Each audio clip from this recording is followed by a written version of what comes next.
नमस्कार दोस्तों, welcome back to IAS saga history of India नाम की लेक्चर सीरीज में आज हमारा दूसरा लेक्चर है। इस लेक्चर में हम हड़प्पन सिविलाइजेशन के बारे में डिस्कस करेंगे। पिछले लेक्चर में हमने स्टोन एज के बारे में डिस्कस किया था। इस लेक्चर को शुरू करने से पहले स्टोन एज से रिलेटेड कुछ MCQs देख लेते हैं। पहला MCQ कहता है which of the following statements are correct, यानी कि नीचे दिए गए कथनों में से कौन सा कथन सही है, हमें सही कथन पहचानना है। पहला स्टेटमेंट कहता है कि होमो सेपियंस जो थे, जो कि मॉडर्न मैन है, वो फर्स्ट टाइम मेसोलिथिक एज के दौरान इमर्ज हुए थे। सेकेंड स्टेटमेंट कहता है कि माइक्रोलिथ्स मेसोलिथिक टाइम में, मतलब मेसोलिथिक एज के दौरान सबसे ज्यादा संख्या में मिले थे।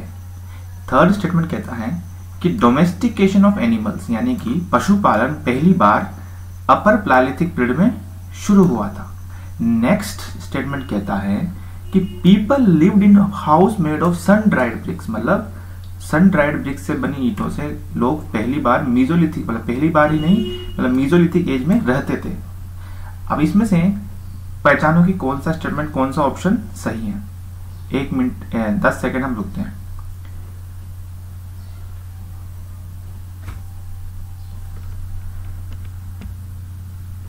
चलिए आंसर देखते हैं। इसमें है केवल और केवल सेकंड स्टेटमेंट सही है, बाकी सब गलत है। क्यों गलत है? पहला स्टेटमेंट क्यों गलत है? जो होमो सेपियंस थे वो मेसोलिथिक एज में नहीं बल्कि अपर प्लालिथिक एज में फर्स्ट टाइम आए थे। माइक्रोलिथ्स, तो पहला स्टेटमेंट गलत है। सेकंड स्टेटमेंट कहता है कि माइक्रोलिथ्स मेसोलिथिक टाइम में सबसे ज्यादा संख्या में मिले थे, तो ये स्टेटमेंट बिल्कुल करेक्ट है। थर्ड बोलता है कि domestication of animals upper paleolithic age में नहीं बल्कि मेसोलिथिक एज में स्टार्ट हुआ था, तो ये भी गलत है। सन ड्राइड ब्रिक्स में लोग पहली बार मेसोलिथिक एज में नहीं नियोलिथिक एज में रहना शुरू किया था, तो ये भी गलत है। तो केवल और केवल सेकंड स्टेटमेंट सही है। अब चलते हैं नेक्स्ट MCQ में। ये MCQ कहता है which of the following statements are correct about neolithic age. Neolithic age के बारे में नीचे दिए गए स्टेटमेंट में से कौन सा करेक्ट है वो पहचानना है हमें। पहला स्टेटमेंट कहता है कि human lived in settled village life. क्या ये सही है या गलत है, देखते हैं। सेकंड स्टेटमेंट कहता है tools are made of quartz stone and polished and grinded. Third statement है कि wheel was invented for the first time during neolithic age. Pottery was not emerge yet, मतलब पोटरी अभी तक इमर्ज नहीं हुई थी। तो बताइए कौन सा स्टेटमेंट सही है, कौन सा गलत है। 5 सेकंड रुकते हैं।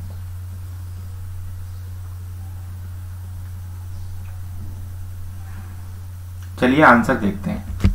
इसमें केवल और केवल फर्स्ट और थर्ड स्टेटमेंट सही है, बाकी सेकंड और फोर्थ स्टेटमेंट गलत है। अब देखते हैं क्यों गलत है।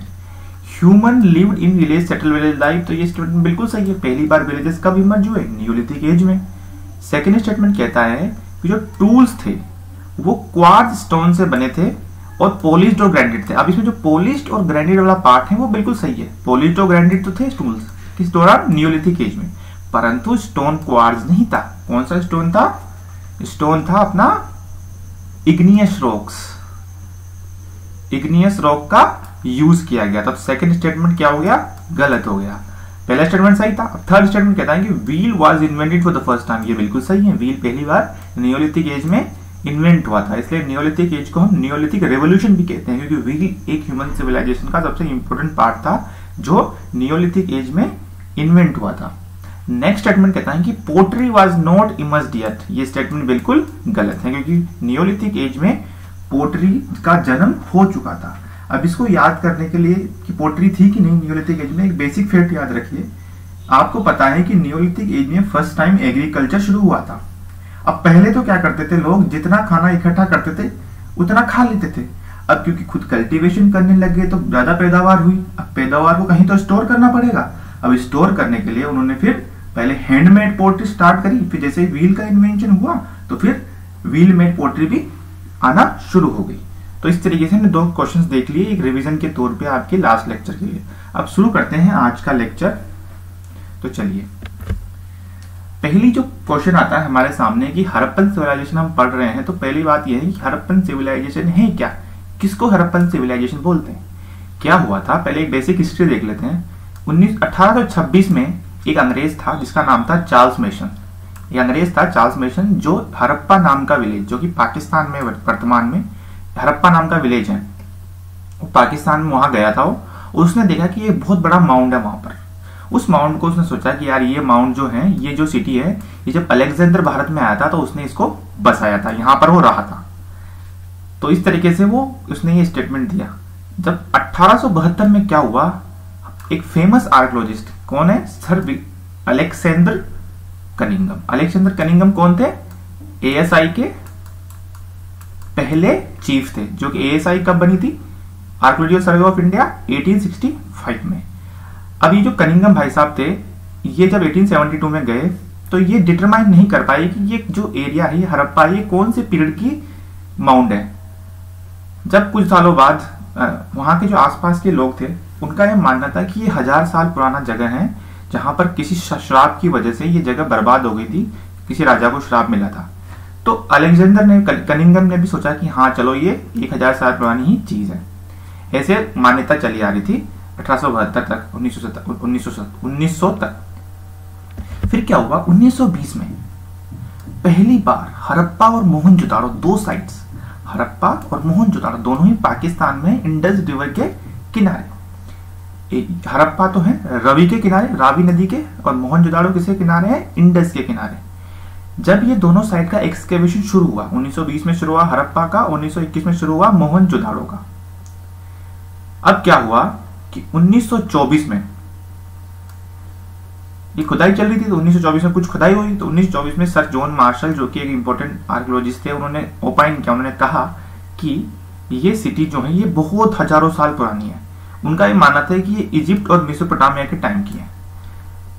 पर जैसे ही कुछ सालों बाद जैसे ब्रिटिश आर्कियोलॉजिस्ट ने खुदाई करी और डेटिंग करी, तो पता चला ये रियल में ही ये जो साइट थी ये 5000 साल पुरानी है। तो इस तरीके से हड़प्पन सिविलाइजेशन का जन्म हुआ। जन्म तो पहले ही था, पर दुनिया को पता चला कि ये किसी सिविलाइजेशन 5000 साल पहले भारत के नॉर्थ वेस्ट में हुआ करती थी। अब क्वेश्चन आता है कि हम इसको हड़प्पन सिविलाइजेशन क्यों बोलते हैं। पहले क्या बोलते थे, हम इसको इंडस वैली सिविलाइजेशन बोला करते थे, पर धीरे धीरे आर्कियोलॉजिस्ट ने क्या किया, हिस्टोरियंस ने क्या किया कि इसको हड़प्पन सिविलाइजेशन कहना ज्यादा उचित समझा। अब हम देखते हैं कि हड़प्पन सिविलाइजेशन से क्यों कहा, इंडस वैली सिविलाइजेशन क्यों नहीं कहा। कहते हैं पर ज्यादा प्रॉपर हड़प्पन सिविलाइजेशन क्यों है। इसका दो रीजन है। पहला कि जो आर्कियोलॉजिस्ट होते हैं वो किसी भी सिविलाइजेशन का नाम जो उस सिविलाइजेशन से रिलेटेड पहली साइट मिलती है उससे रखते हैं। तो पहली साइट कौन सी मिली थी, हड़प्पा मिली थी, तो इस वजह से इसका सिविलाइजेशन का नाम हड़प्पन सिविलाइजेशन रख दिया। सेकेंड जो रीजन है वो ये है कि बहुत सारी साइट्स इस सिविलाइजेशन की जो कि हड़प्पा टाइप की थी, जिसकी सेम कल्चरल फीचर्स थे, वो इंडस वैली में नहीं थी। कुछ साइट्स घग्गर वैली में थी, कुछ यमुना में भी थी। यमुना में कौन सी साइट थी, on the right bank of Yamuna, Alamgirpur, ये भी एक हड़प्पन सिविलाइजेशन की साइट थी। तो इसलिए हम इसको इंडस वैली सिविलाइजेशन ना कह के हड़प्पन सिविलाइजेशन कहते हैं, क्योंकि बहुत सारी जो साइट्स थी वो इंडस के अलावा और वैली, वो नदियों की वैली में भी थी। तो समझ गए, ये तो मतलब बेसिक आइडिया देने के लिए मैं बता रहा हूँ, इतना इंपॉर्टेंट नहीं है पर पता होना चाहिए ताकि एक अच्छे से समझ बन सके। तो ये बेसिक टाइमलाइन है बेसिक टाइमलाइन है ये कि हड़प्पन सिविलाइजेशन का इमरजेंस कैसे हुआ, किसको हम हड़प्पन सिविलाइजेशन बोलते हैं। तो हड़प्पन सिविलाइजेशन को बेसिकली हम 3 भागों में बांटते हैं, early Harappan, mature Harappan and then later Harappan. उसके पहले के जो पीरियड है उनको हम नियोलिथिक पीरियड्स बोलते हैं। अर्ली हड़प्पन आने से पहले नियोलिथिक पीरियड हुआ क्या था कि जो नियोलिथिक कल्चर्स थे नॉर्थ वेस्ट में, मेहरगढ़ का और बहुत सारे जैसे किले गुल मोहम्मद, ये जो यहाँ पर जो नियोलिथिक कल्चर्स थे यही धीरे धीरे इवॉल्व होके फाइनली हड़प्पन सिविलाइजेशन का इन्होंने निर्माण किया। कहीं बाहर से तो लोग आए नहीं थे। तो जो नियोलिथिक कल्चर्स थे यही 3500 BC के आसपास डेवलप होके हड़प्पन सिविलाइजेशन में कन्वर्ट होना शुरू हो गए।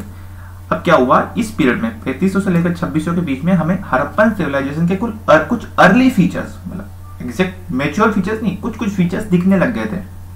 तो क्या दिखते थे, पहला था कि जो विलेजेस थे वो बहुत बड़े होने लग गए और नंबर ऑफ विलेजेस भी बढ़ गए, मतलब हर एक विलेज की साइज भी बढ़ी और जो नंबर ऑफ विलेजेस थे वो भी बढ़े।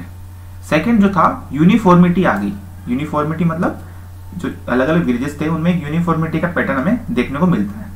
उसके अलावा जो ग्रेनरी है, डिफेंसिव वॉल वगैरह, ये भी एक कॉमन फीचर होने लग गया सभी विलेजेस में अर्ली हड़प्पन पीरियड में, इसलिए हमको हड़प्पन का अर्ली वर्जन कहते हैं। जो मेन जो हड़प्पन सिविलाइजेशन की हम बात करते हैं वो 2600 से 1900 बीसीई के बीच में जो सिविलाइजेशन थी उसकी बात करते हैं। इसको हम मैच्योर हड़प्पन पीरियड बोलते हैं। इसके जो मेन फीचर्स हैं वो हम आगे भी पढ़ेंगे, जो कि हमारा मेन का टॉपिक है। परंतु देख लीजिए कि इसमें लार्ज सिटीज इमर्ज हो गई, प्लांट टाउनशिप, मतलब जो टाउनशिप थे वो बहुत ज्यादा प्लांट होने लग गए, uniform types of BRICS use करने लग गए, वेट्स जो वेट थे वो भी पूरे सिविलाइजेशन में, पूरे हड़प्पन सिविलाइजेशन में एक जैसे यूज किए जाने लगे, कॉमन सील्स यूज किए जाने लगी। तो इस तरीके से पोर्ट्री का डेवलपमेंट अच्छा, कॉमन पोर्ट्री डेवलप यूज होने लग गई। तो इस तरीके से मेच्योर हड़प्पन के टाइम में एक जो कॉमन फीचर्स हैं वो बहुत ज्यादा उभर के आए। और 1900 बीसीई के बाद में अचानक ये सिविलाइजेशन खत्म होना शुरू हो गई, जो कि अभी भी मिस्ट्री है। सब स्कॉलर्स केवल अंदाजा लगा के एक इसको बताते हैं कि इसलिए खत्म हुई, इसलिए खत्म हुई, अभी भी इस पे रिसर्च चल रही है। तो एक बेसिक टाइमलाइन आपको याद होनी चाहिए, मतलब आइडिया होना चाहिए, याद तो करने की जरूरत नहीं पर आइडिया होना चाहिए, ताकि कोई अगर यूपीएससी कभी ऐसा क्वेश्चन फंसा दे, अगर आपको उस क्वेश्चन के बारे में भी नहीं पता हो तो ये टाइमलाइन से आप उसको आंसर कर सके। अब हम देख लेते हैं कि हड़प्पन सिविलाइजेशन के बेसिक फीचर्स क्या क्या है। अब बेसिक फीचर्स देखने के लिए हमें पता होना चाहिए कि हड़प्पन सिविलाइजेशन को हम किन किन भागों में बांटते हैं। जो पहली जो फीचर है हड़प्पन सिविलाइजेशन का वो है इंडिजिनस। इंडिजिनस का मतलब है कि ये कोई बाहर से लोगों ने आके नहीं बसाई थी, ये इंडिया के लोगों ने ही, जो नॉर्थ वेस्ट में रहा करते थे पहले नियोलिथिक कल्चर्स में, उन्होंने ही धीरे धीरे इवॉल्व होके इस सिविलाइजेशन की स्थापना करी। और ये प्रोसेस कोई 10-15 साल 20 साल का नहीं था, ये 3000 साल तक ये प्रोसेस चला। 5500 बीसीई से 2600 बीसीई तक ये प्रोसेस चला। सेकंड जो था कि अर्बन सिविलाइजेशन थी। अर्बन सिविलाइजेशन का मतलब है कि यहाँ सिटीज थी। अर्बन सिविलाइजेशन का मतलब है कि ये सिटीज प्रीडोमिनेंट थे, विलेजेस तो थे ही पर बहुत सारी सिटीज भी मिलती हैं। नेक्स्ट जो फीचर है, कुछ सेकेंडरी और टर्शरी एक्टिविटीज बहुत ज्यादा इस सिविलाइजेशन में प्रीडोमिनेंट थी। सेकेंडरी एक्टिविटीज मतलब मैन्युफैक्चरिंग एक्टिविटीज, टर्शरी एक्टिविटी मतलब trade and commerce. Secondary activity art and craft या फिर मैन्युफैक्चरिंग किसी प्रकार का, टर्शरी मतलब ट्रेड एंड कॉमर्स। नेक्स्ट जो फीचर है वो लिटरेट ट्रेडिशन, यानी कि ये ट्रेडिशन की जो सिविलाइजेशन थी वो लिटरेट थी। किससे पता लगता है हमें? ये स्क्रिप्ट से पता लगता है। यद्यपि हमने स्क्रिप्ट को अभी तक डेसिफर नहीं किया है, परंतु फिर भी हमें ये स्क्रिप्ट मिलने से ये पता लगता है कि हड़प्पन सिविलाइजेशन के लोग पढ़े लिखे थे। नेक्स्ट जो फीचर है वो है ब्रोंज एज सिविलाइजेशन। ये तो बात है कि ये सिविलाइजेशन ब्रोंज एज थी, पहले वाली स्टोन एज थी, कॉपर, उसके बाद मेटल मिला हमें 4000 बीसी में, तो ये सिविलाइजेशन ब्रोंज एज थी। ब्रोंज कैसे बनता है? कॉपर के साथ टिन मिला के ब्रोंज बनाते हैं। तो इस तरीके से ये ब्रोंज एज सिविलाइजेशन, यहाँ पर जो जितने भी टूल्स मिले या मतलब जितने भी आर्टिक्राफ्ट्स मिले हैं वो सारे ब्रोंज के मिले हैं ज्यादातर। ऐसा नहीं कि कॉपर के भी मिले हैं, पर मैक्सिमम ब्रोंज के मिले हैं। प्रोटो हिस्टोरिक थी, प्रोटो हम डिस्कस कर लिया। प्रोटो हिस्टोरिक मतलब अब जो रिटर्न एविडेंसेस तो मिले हैं हमें, पर अभी तक इसको हम डेसिफर नहीं कर पाए। रिवराइन सिविलाइजेशन यानी कि नदियों, ज्यादातर जो साइट्स थी वो नदियों के किनारे मिली है, सभी साइट्स नदियों के किनारे, कुछ साइट्स को छोड़ के। ये एक सेकुलर सिविलाइजेशन थी, यानी कि कोई भी पब्लिक रिलीजियस बिल्डिंग हमें आज तक नहीं मिली है। मतलब ऐसा नहीं है कि लोग रिलीजियस नहीं है, पर प्राइवेट घरों में तो हमें रिलीजियस एलिमेंट्स मिले हैं, पर पब्लिक प्लेस में कोई बड़ी ऐसी मंदिर वगैरह नहीं मिला है। नेक्स्ट बात करते हैं कि मल्टी क्लास थी, यानी कि ऐसा नहीं कि यूनिफॉर्मिटी, मल्टी क्लास मतलब गरीब लोग भी थे, अमीर भी थे, आर्टिसंस भी थे, ट्रेडर्स भी थे, थोड़ा मतलब रूलर्स भी थे, कॉमन मैन भी था। तो इसलिए क्लास बहुत मल्टी क्लास थी, ऐसा कोई यूनिफॉर्म क्लास नहीं थी। मल्टी एथनिक मतलब अलग अलग एथनिसिटी के लोग की हमें यहाँ पर स्केलेटन्स मिलते हैं या फिर एविडेंस मिलते हैं। हमें पता लगता है कि यहाँ पर मेडिटेरेनियन लोग रहते थे।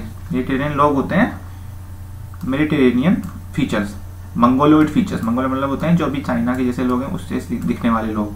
प्रोटोस्ट्रोलॉइड्स होते हैं जो जैसे कि मुंडा ट्राइब्स हैं, वो मुंडा ट्राइब के जैसे लोग दिखते हैं, जो ओरिजिनल मुंडा ट्राइब्स है, संथाल है, वैसे लोग। अल्पाइन मतलब पहाड़ी लोग, जैसे अभी हिमाचल के लोग देखेंगे आप जो तो लंबे मुंह वाले होते हैं, वैसे वाले एल्पाइन लोग। या फिर आप देख सकते हैं नॉर्वे वगैरह में, आपको नॉर्वे में जो मिलते हैं लोग, वैसे लोग। सेंट्रलाइज एडमिनिस्ट्रेशन का मतलब है कि एक सेंट्रल जगह से पूरा एडमिनिस्ट्रेशन चलता था। पीसफुल सिविलाइजेशन, क्यों पीसफुल है? क्योंकि अभी तक हमें कोई भी लार्ज स्केल वेपन्स नहीं मिले हैं, कोई वार के एविडेंस नहीं मिले हैं। नेक्स्ट जो फीचर था कॉस्मोपॉलिटन सिविलाइजेशन थी। कॉस्मोपॉलिटन का मतलब है कि आइसोलेटेड नहीं थी।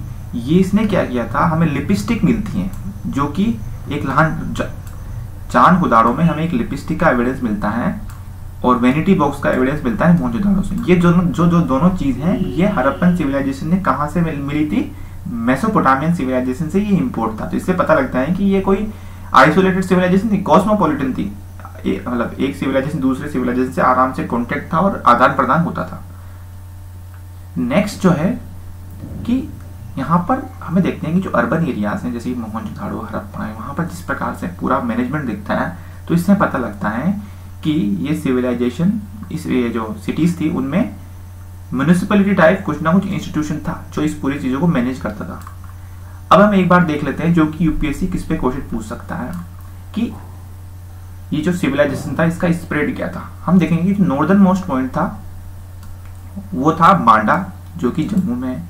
सदर्न मोस्ट पॉइंट जो था वो है मालवान जो कि सूरत में है। वेस्टर्न मोस्ट पॉइंट था साइट का वो था सुतका गंडोर जो कि मकरान कोस्ट में है। ये सुतका गंडोर एक तरीके से ट्रेडिंग पोस्ट था हड़प्पन्स का, जब वो वेस्ट एशिया के साथ मेसोपोटामियन सिविलाइजेशन के साथ ट्रेड करते थे।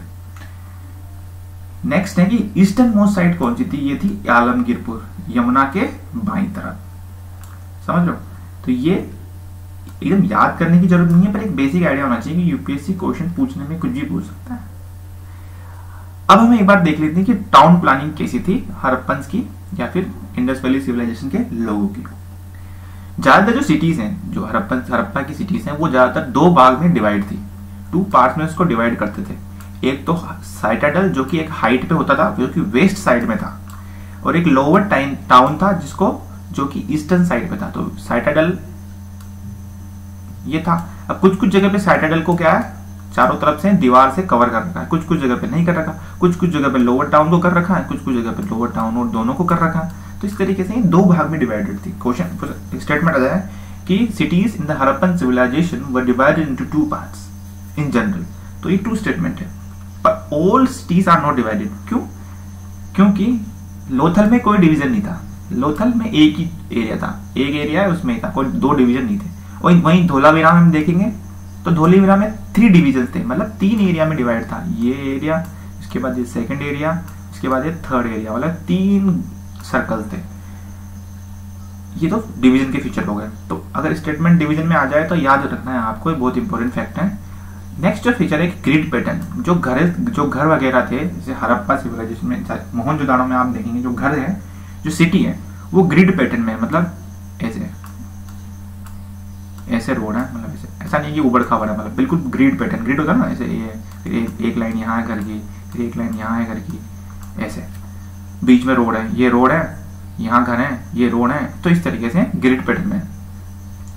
एक जो सबसे इंपॉर्टेंट फीचर है हड़प्पन सिविलाइजेशन का वो है कि प्रॉपर वेस्ट मैनेजमेंट। यहाँ पर सैनिटेशन की सुविधा थी। वेस्ट मैनेजमेंट कैसे करते थे ये? इन्होंने क्या कर रखा था कि नालियां बिछा रखी थी। घरों से वेस्ट निकलता था, उस नालियों के थ्रू वो कहीं दूर जाके गड्ढे में गिरता था। सैनिटाइजेशन का पता कैसे चलता है? यहाँ पर हमें टॉयलेट्स मिल रहे हैं, जो वेस्टर्न टॉयलेट हम आज यूज करते हैं, जो वेस्टर्न है, वो यहाँ पर उसका हमें एविडेंस मिला है। तो इस तरीके से ये बेसिक फीचर्स हैं टाउन प्लानिंग के हड़प्पन सिविलाइजेशन के। अब रिलीजियस लाइफ के हम देख लेते हैं। हम केवल इंपॉर्टेंट जो थीम्स हैं, जो टॉपिक्स हैं, वही डिस्कस कर रहे हैं ताकि आपको ज्यादा ग्रैप्स कर सकें और आंसर कर सकें। रिलीजियस लाइफ की बात करें तो हड़प्पन जो लोग थे वो मदर गॉडेस की पूजा करते थे मेजरली, सबसे ज्यादा संख्या। पर इसका मतलब ये नहीं है कि वो मेल गॉड की पूजा नहीं करते थे। एक मेल गॉड जो कि प्रोटो शिवा, जिसको हम पशुपतिनाथ भी बोलते हैं, उसकी भी वो पूजा करते थे। उसकी इमेज देख सकते हैं आप, पशुपतिनाथ की ये सील मिली है जिससे हमें पता लगता है कि प्रोटो शिवा या पशुपतिनाथ की वो पूजा करते थे। एनिमल वर्शिप भी वो किया करते थे। एनिमल वर्शिप में मेनली वो ब्रह्माणी बुल कौन सा होता है? जो आज हम देखते हैं देसी, जो आप देसी बेल देखते हो जिसके कंधे पे मोटा सा कंदोल होता है, जो निकला उबार निकला रहता है, उसको बोलते हैं ब्रह्माणी बुल। पीपल ट्री की भी वो पूजा करा करते थे। पीपल ट्री में वो स्पिरिट के रूप में पूजा किया करते थे। फर्टिलिटी कल्ट भी बहुत प्रिविलेंट थी। ये कैसे पता चलता है? क्योंकि हमें ऐसे फेलस मिलते हैं, फेलस के एविडेंस से मिलता है कि वहां के लोग फर्टिलिटी कल्ट में भी बिलीव किया करते थे या फिर मान्यता उनकी थी। आइडिया आफ्टर डेथ भी एक इंपॉर्टेंट फीचर था। क्यों पता, कैसे पता लगता है कि आइडिया आफ्टर डेथ या लाइफ आफ्टर डेथ वो बिलीव करते थे? क्योंकि बरियल्स में हमें बॉडी के साथ साथ और दूसरे आइटम्स भी मिलते हैं। नेक्स्ट जो इंपॉर्टेंट फीचर है वो मिलता है कि ऐसा नहीं है कि पूरी हड़प्पन सिविलाइजेशन में लोग एक जैसी पूजा पद्धति फॉलो करते थे। जिस प्रकार से अलग अलग एरियाज में एविडेंसेस मिले हैं तो लगता है कि अलग अलग एरियाज में थोड़े थोड़े अलग अलग तरीके से पूजा पद्धति थी। जैसे कि कालीबंगन में हमको फायर अल्टार्स मिलती है। फायर अल्टार्स मतलब कुंड मिलते हैं आग के, जिसमें पता लगता है कि यहाँ पर सेक्रीफाइसेस की जाती थी। वहीं एक यूनिकॉर्न, एक मिथिकल फीचर है यूनिकॉर्न, जैसे उसमें क्या है, एक घोड़े टाइप में जिसके एक सींग है माथे पे। तो यूनिकॉर्न का फीचर भी हमें, यूनिकॉर्न की भी पूजा की जाती थी हड़प्पन सिविलाइजेशन में। अब हम कुछ साइट्स के इंपॉर्टेंट फीचर्स देख लेते हैं जो कि इंपॉर्टेंट है, क्योंकि बहुत बार स्टेटमेंट में क्वेश्चन आ सकता है। मोहनजोदाड़ो में क्या क्या मिला है हमें? ग्रेट बाथ मिली है। इस तरीके से ये ग्रेट बाथ मिली है, एक कुंड मिला है जहाँ पर लोग नहाते थे। रिचुअल बाथिंग कुछ भी हो सकता है, किसी को आइडिया नहीं कि किस लिए यूज किया जाता था, पर सब लोग मानते हैं कि ये एक रिचुअल बाथिंग के रूप में यूज किया जाता था। ग्रेनरी मिलती है, मतलब इस तरीके से ग्रेनरी मिलती है, 1 2 3 4 5 6 7 ग्रेनरीज मिलती हैं, जो कि यह दर्शाती है कि यहाँ पर फूड ग्रेन का स्टोर होता था, वीट राइस वगैरह का स्टोरेज किया जाता था। पशुपतिनाथ सील हमने देखी ली, ये भी मोहनजोदाड़ो से मिली है। ये प्रिस्ट किंग भी हमें कहाँ से मिला है? मोहनजोदाड़ो से। ये जो ब्रोंज डांसिंग गर्ल है ये भी हमें कहाँ से मिली है? मोहनजोदाड़ो से। और ये ग्रेनरी तो मिली है मोहनजोदाड़ो। तो ये बेसिक फीचर आपको याद रखने के, तो रट ही लेना है, क्योंकि ये क्वेश्चन स्टेटमेंट के रूप में आ ही सकता है। अब हम कुछ दूसरी सिटीज की बेसिक फाइंडिंग्स को देख लेते हैं ताकि याद हो। हड़प्पा जो सिटी है वो रावी के नदी के किनारे बसी हुई है। कालीबंगन में हमें फायर अल्टार्स मिलती है जो कि एनिमल सेक्रीफाइस के लिए यूज की जाती थी। लोथल में वहीं हमें डॉकयार्ड मिलता है। डॉकयार्ड मतलब इस तरीके से डॉकयार्ड मिलता है, जिसमें लगता है कि यहाँ पर कोई भी जहाज वहाज आके वहां पर खड़ा होता था, या फिर यहाँ माल ढोने का। इस तरीके से ये सिंबलाइज करता है कि ये एक ट्रेडिंग पोस्ट था किसका? हड़प्पन का। यहाँ से लोग माल उतारते थे और माल चढ़ा के जहाज में भेज देते थे। टाइप ऑफ बरियल्स की बात करें तो कंप्लीट बरियल भी यहाँ पर मिलता है, फ्रैक्शनल बरियल भी मिलता है, पोस्ट क्रिमेशन बरियल भी मिलता है और सिंबॉलिक बरियल भी मिलता है। सिंबॉलिक बरियल में क्या था? केवल कुछ आइटम्स दफनाते थे लोग बरियल, मतलब ग्रेव में केवल कुछ कुछ आइटम्स एक सिंबल के तौर पे यहाँ गाड़ देते थे। पोस्ट क्रिमेशन में क्या करता था? लोगों को पहले, जैसे आज हम आग लगाते हैं वैसे आग लगा के कुछ हड्डियां गाड़ देते थे। फ्रैक्शनल बरियल में क्या होता है कि डेड बॉडी को पहले मतलब खुले में छोड़ देते थे, जानवर वगैरह गिद्ध वगैरह जब खाते थे तो जो बचा खुचा था उसको लास्ट में वहां पर गाड़ देते थे ग्रेव्स में। कंप्लीट बरियल में क्या होता है? कंप्लीट बरियल में पूरी की पूरी बॉडी को नॉर्थ साउथ डायरेक्शन में ले करते थे, उसके साथ कुछ आइटम्स भी रखते थे ताकि, क्योंकि वो लाइफ आफ्टर डेथ में बिलीव करते थे। तो ये कंप्लीट बरियल है। तो 4 प्रकार के बरियल मिलते हैं, ऐसा नहीं कि केवल एक ओनली अगर लग गया तो गलत है। चारों symbolic, post cremation, fractional as well as complete, चारों तरह के बरियल हमें हड़प्पन सिविलाइजेशन से मिलते हैं। धोलावीरा में हमें कुछ 2 चीजें मिली हैं। एक तो साइन बोर्ड मिला है जिसमें कुछ लिखा हुआ है, हमें पता नहीं है क्या लिखा हुआ है क्योंकि डेसिफर नहीं कर पाए। और दूसरी फैक्ट है स्टेडियम मिला है, लार्ज ओपन एरिया भी हमें धोलावीरा से मिला है। और तीसरा जो फैक्ट है धोलावीरा का वो है कि यहाँ पर 3 पार्ट डिवीजन है। चलते हैं, समझ गया आप? ये बेसिक आपको एक आइडिया होना चाहिए ताकि आप आराम से कोई क्वेश्चन आ जाए तो उसको एलिमिनेशन के थ्रू भी सही कर सके।